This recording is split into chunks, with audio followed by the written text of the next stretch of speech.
Hello and welcome to our show, Dreams, Passion and Your Hong Kong Story.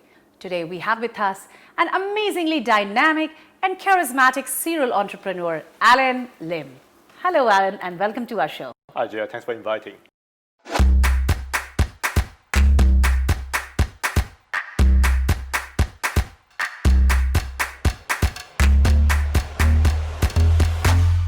Alan is from Singapore. He has been an entrepreneur from very early on in his life.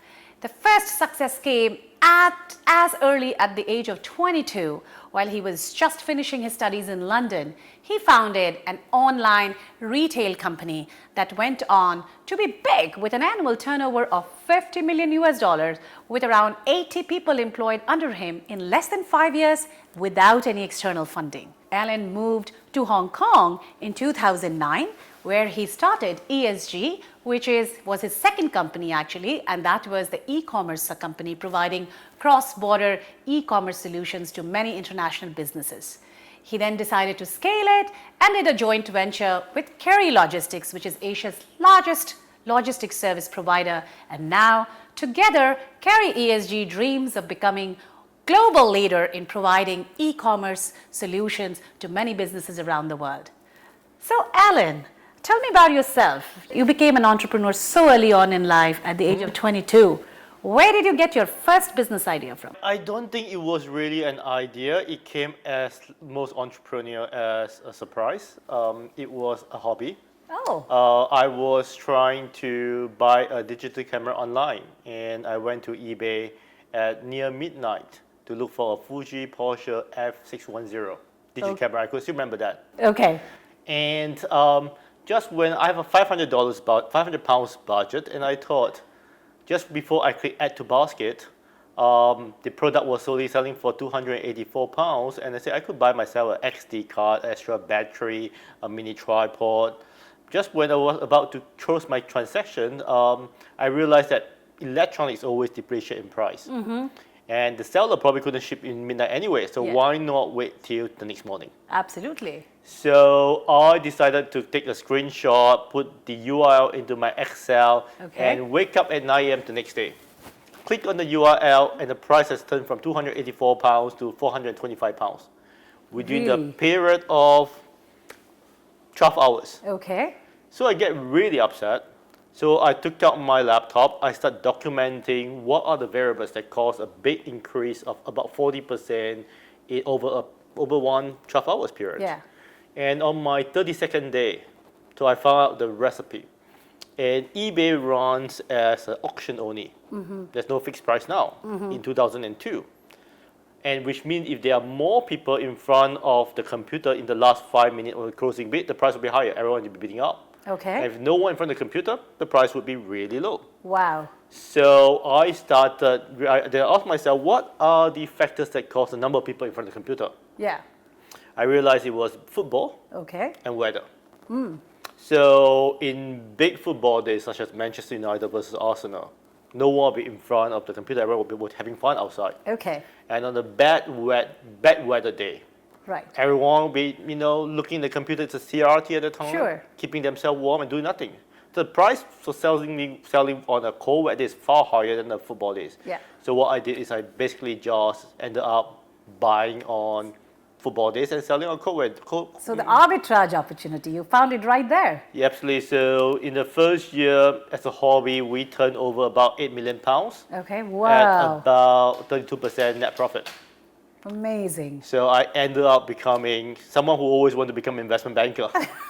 To become an almost investment banking, but on online arbitraging, and that was how I started as a hobby. Wow! So you wanted to be an investment banker growing up, and then you decided to be an entrepreneur because the arbitrage opportunity came in, and then the entrepreneurial spirit just, came up. That became stronger. That's what right? I have no idea how I've lasted for the last 18 years, and I think it's a journey. Once I start doing this, it was a very fast-moving industry. Yeah. We're doing new things every day, and you get hooked up. It's almost like playing computer games. Amazing. Except now you're dealing with real money, that's all. Right. So then tell me, you were a Singaporean, and then you moved to Hong Kong, and so why did you choose Hong Kong? I mean, you could have gone to Singapore or any other country. What made you choose Hong Kong? I get asked this a lot. I think I promised my parents. The reason I moved back to Asia is I promised my parents before I turned 30, Okay. I should move back to home. Okay. And so I was really trying to move to Singapore at the time because that's home to me. But Singapore at the time, in my view, is a bit too slow for me. Okay. It's more research and development, more back office work. And this you're talking 20 years ago nearly, right? This is around 20 years ago. Okay. In 2008. Okay. So 12 years ago. Yeah. 12 years ago. Yeah. Yeah. And I think the challenge for me is I want to go to a place where it's vibrant, that's full of opportunity to make money, opportunity to meet new people, great talent. I think Hong Kong in 2008 has been a perfect spot Okay. for hardworking young people who wanted to have great aspiration in life. It's also a great proximity to China as well. Absolutely. China, in my view, at that stage, I was too worried Okay. as a foreigner, Okay. even though I'm Chinese, to go into the local market. And Hong Kong is a fantastic gateway to China, and that's why I chose Hong Kong as my home. Okay. So when you moved to Hong Kong, did you continue with your online retail business, or you moved and you immediately decided to go on to the other business opportunity? No, I think in our industry, it's all about testing Okay. and testing, less planning, and then if it works for you, it goes on. So before I moved officially, I already started to have a trading office in Hong Kong. I see. We probably has about 40 to 50 people already. So we are slowly, I think very quickly, migrating a lot of our core stuff into Hong Kong. I see. So what I see in 2008 was doing what we used to be doing from London, do it more effectively and cheaper at the time, because a pound to a dollar is 2:1 at the time. Okay. So it's becoming a cost saving, having better talent. And I could still remember, relate to those days, I have a very dynamic team in London. If I ask them to think about something, they'll raise their hand. I think the challenge is, if I ask them to do something, you always get a follow up because it's never usually done on time. Yeah. Yeah. It's a typical culture difference. And when you come to Asia, you ask anyone at the end of the day, do you have any questions? No one raise their hand, typically. Right. Right. But they usually get to do their things on time, efficiently, probably before time. So when I start moving my team from London to Hong Kong, over a period of maybe 20 months, it really creating a very interesting culture where people are able to be creative, yet people are able to execute mostly on time. Okay. And when did you start ESG? Like you found the idea about ESG after coming to Hong Kong, and you started it here, the company? No, I think for ESG is about a holding company where we have multiple online retail sites. It was a holding businesses. I see. And we became so successful in what we do as e-commerce merchant ourselves. Brands such as Skype, Mattel, they came to us and said, could you run it for us? Wow. And we started doing logistics for others. We started running Skype.com internationally in 178 countries. We're able to manage over 45 nationalities, all in Hong Kong. It's a very dynamic and diverse team that you can only hire all these people in Hong Kong only. You can't do that, in my view, you can't do that in most countries. Wow. So instead of having 45 officers everywhere else where it will be a nightmare to manage all the team members, we expect everyone in and work from the same office space. We find that cheaper and more effective. So the e-services idea came by when I realized that I have all these different pods of services that I'm providing to myself and to external clients as well. And I call it e-services group because it's providing services to anyone that want to deal with e-commerce, cross-border logistics, and operations. Okay. And why do you say that it's only possible to hire this kind of an efficient team in Hong Kong? Is there something else that I'm missing? I think Hong Kong, like Singapore and some other countries as well, are truly global. It is a place where you could walk along the street, have a ramen, eating McDonald's, you could see all walks of people in different nationality come together and share a pretty common global conversation. I need that diversity in order to do cross-border e-commerce. Yes. I don't believe having multiple satellite offices, it will be too slow. And my business requires speed. And hence, having everything in one location works very well for me at the time. I see. So I just figured out that you recently moved your regular operations to Shenzhen. So does your Hong Kong Connect help you scale your business in China? I think it gave me confidence. Okay. I think to do well in China, you need to be, first of all, be located there yourself. And I think it's a fairly big challenge for everyone to think about, let's start in China with not much transparency, Right. all at one go into China. But having been living in Hong Kong for years, you have friends talking about China, there are friends who travel there all the time, and that comfort zone becomes easier and easier over time. If you would do, I think there is still a lot of barriers. There's still a lot of learning curve. But imagine if you try to do this and want to go to China from Thailand, Right. or from Singapore, or from Japan, or from London. Think about the difference in the obstacles. Yeah. And doing from Hong Kong, if things doesn't work, you can always come back within an hour. Totally. Okay. Coming back to you, Alan. You have taken some really bold decisions in your life, starting an online retail company at the age of 22. You know, you're moving to Hong Kong, starting another business in e-commerce, and now recently transferring your operations to Shenzhen. Tell me, what gives you the conviction? Like, what makes you so strong about taking such bold decisions? Does it come somewhere from, you know, how you were as a kid, all the way from the beginning, the risk-taking ability? Like, how is it that you are just absolutely so confident and bold about making decisions? I like the way you phrase it as bold. I definitely don't consider it as bold, but I think if that's how people view my decision as bold, I probably could relate to that. But I think one have to understand my thinking methodology. Okay. Because in the industry that I'm in, you don't spend months planning for things. Right. You don't spend a 5-year business plan.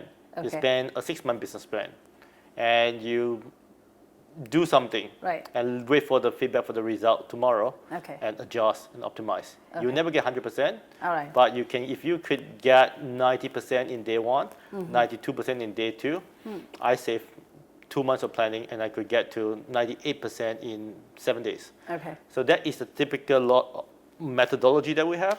So when we say that, you know, I start founding a business, I didn't found a business when there was no money in it. Yeah. I was starting as a student. I Right. was working as a full-time job, and I was doing this as a hobby. Okay. And when I'm making the point that I become a full-time entrepreneur, Yeah. was where I realized that if I lost my job and I lost my business, I have 8 years of reserve before I find my next job. Okay. So there's no risk. So you were always planned. There is no risk. So it wasn't bold to me because Yeah. there's no downside. So it was a calculated risk that you always took. Absolutely. Okay. And when I look with my joint venture or my shareholder with one of the Alibaba investor, and it was a decision that I was already working with them for 4 to 5 years. Okay. It wasn't like I said, I did all my synergy together, I did my SWOT analysis. It wasn't like this. I like them, I know they can deliver, and we get married. Yeah. Yeah. Same thing with the joint venture with Carry Logistics as well. We spin off our logistics arm. We keep our e-commerce arm. Okay. The logistics arm become Carry ESG, but that was through years of working together and knowing that they are best in their field, we're best in the field, and that marriage would become even better. Okay, so you see this joint venture has a tremendous potential, I guess, because you're just complementing each other's on your skills. Absolutely. I think it's not only, I think for any bold decisions, it's not only the complementary that's important, it's the chemistry, Okay. the relationship. You need to like who you work with. Right. Otherwise, it wouldn't work long term. That's an interesting point to note. You really need to like who you work with. I always say this to all my friends and to my business partners. You know, I could have breakfast or lunch with anyone that I work with, even if I do not like them. Okay. But I will not go for dinner Okay. even for great businesses, unless they're good friends or someone I like. So I think we have choices. Yeah. Okay. So every business always comes with certain set of challenges. Tell us about any challenge that you faced, that you came out, that made you come out even stronger.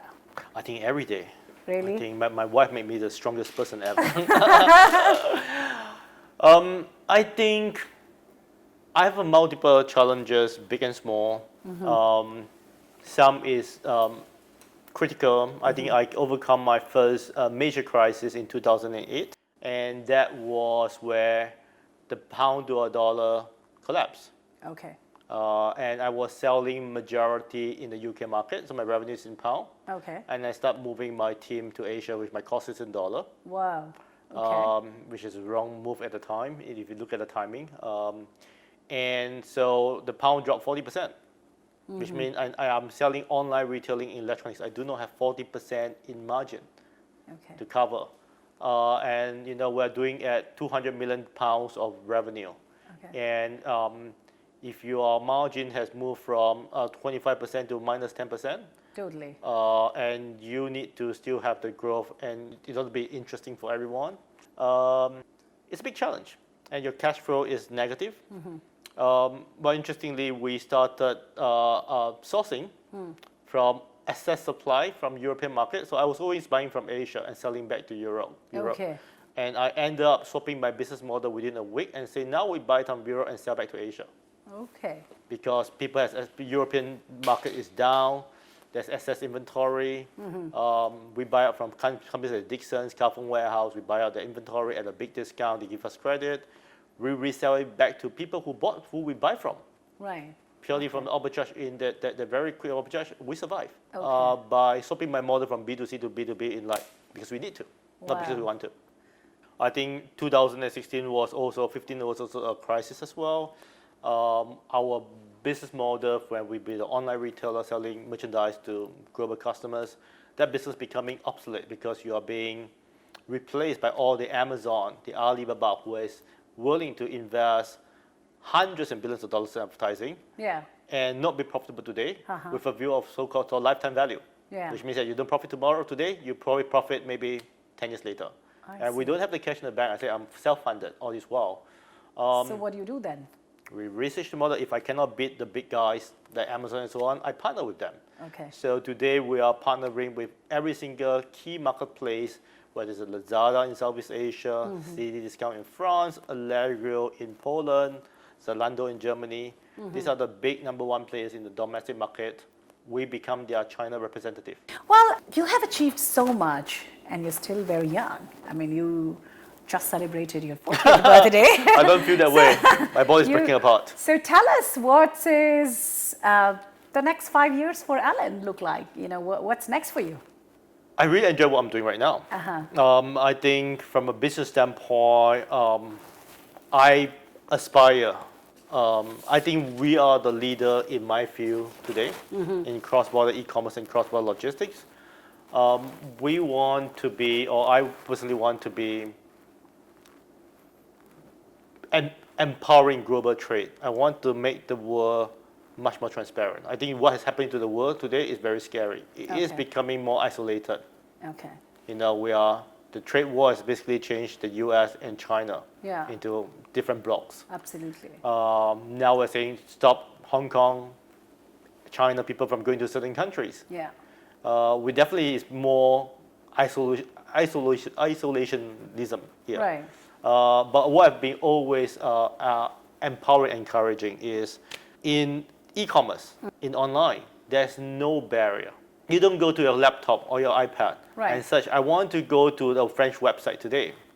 You click anything, it's international. And this is e-commerce trade. Okay.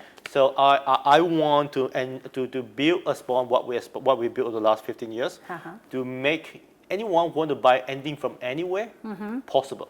I see.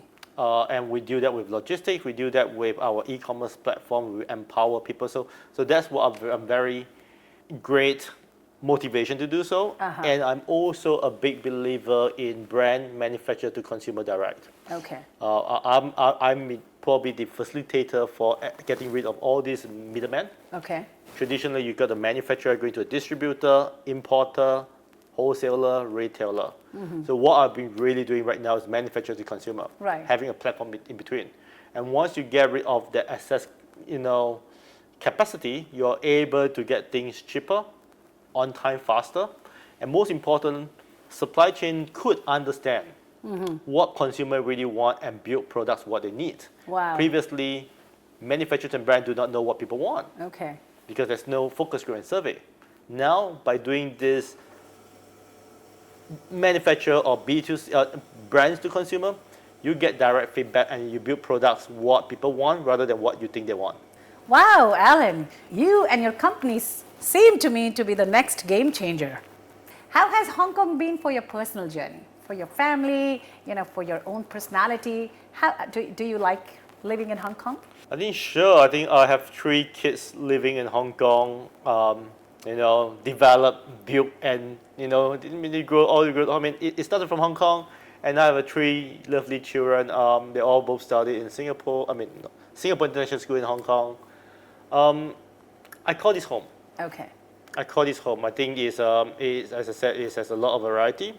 I love the airport here. It's very convenient on time. I traveled about 180 nights a year, and probably more. Wow. And I think that Hong Kong is a great spot to get in and out. And I also see my wife very happy bonded her community here as well. I think it's a happy wife, a happy man, All right, and that brings us to our rapid fire question round. Are you ready for that? Absolutely. That is getting to know Alan's story, Hong Kong story in a bit more fun way. So question number 1. Your favorite fun activity in Hong Kong?